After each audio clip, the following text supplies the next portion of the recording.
Hello everyone, this is doctor Garima Khandelwal from Promed mentor. So आज बहुत ज्यादा इंपॉर्टेंट वीडियो हम लेकर आए हैं because each and every one of you have similar doubts regarding how you have to proceed for the counseling, for further counseling. So there is a detailed video for the same and I hope you watch it till the end so that आपके जितने भी doubts है वो solve हो जाए. So stay tuned and continue with the video. तो बहुत लोगों की हमारे पास क्वायरीज आ रही थी कि मैम अगर मुझे इस राउंड में सीट मिल जाती है तो मैं क्या फर्दर राउंड्स में एलिजिबल हो सकता हूँ या हो सकती हूँ। तो हमारे पास बहुत बहुत बहुत सारे डाउट्स आ रहे थे। I know the doubts are very genuine and most of you are very very doubtful कि आगे आप किस तरह से कौन से राउंड में कैसे प्रोसीड कर सकते हैं। everyone available here wants to get a best of best seats, but yes, you have to remain cautious and you should be vigilant enough when you are actually attending any of the counseling. So here it's a presentation form जहाँ पे आपको बहुत ही हम लोग आसान भाषा में आपको समझाएंगे कि कब आपको कौन सी सीट लेनी है, कब आप कौन सी सीट में जा सकते हो, कौन से जगह पे आप एलिजिबल हो। तो स्टेट ऑल इंडिया राउंड तो हो चुका है, state round most of the states के चल रहे हैं। तो अभी हमको क्या करना है, तो वी हैव टू हमें इस जगह पे ध्यान देना है कि अब हमारे पास क्या क्या अवेलेबिलिटी है। तो I have gotten seat in round 2, but yes अगर एक पोर्टल खुलता है एंड आपको स्टेट राउंड 2 पे कोई भी सीट मिल जाती है, you can definitely resign that seat with the फोरफिटर।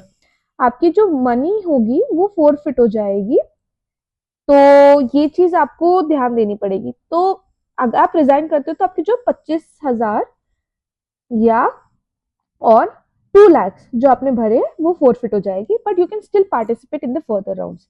तो if you have gotten a state round 2 seat and you have joined, then still also you are definitely eligible for these rounds, but if you haven't joined also you are still eligible for other rounds.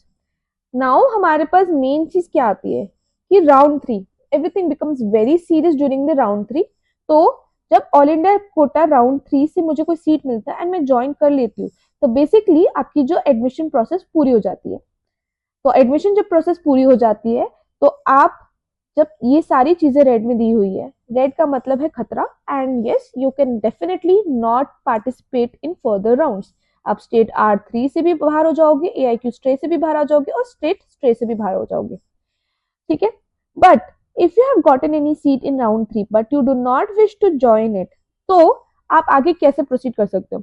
There had been multiple states where if you get a seat in round 3 but does not wish to join it, you can still participate in round 3, but up and until they give you a notice regarding the same, that who all are eligible.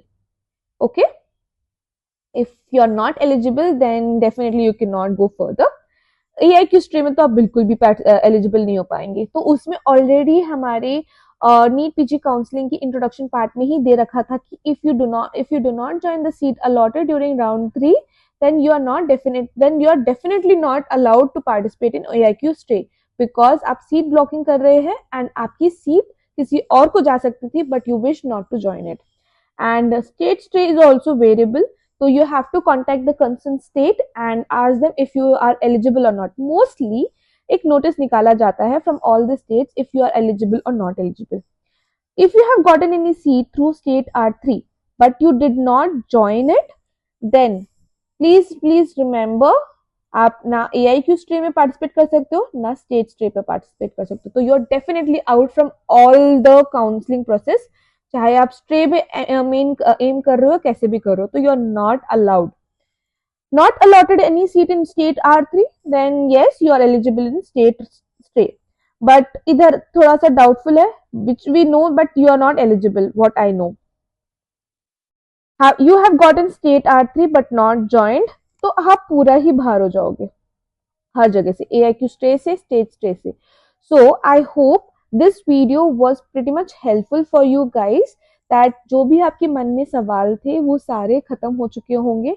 and if you have still any further questions you can definitely connect ProMed Mentor, and as we are doctors we are available throughout the counseling process to also have you a proper one-to-one counseling as well. So thank you for watching. Stay tuned for more further queries. You can definitely contact the Boardline number.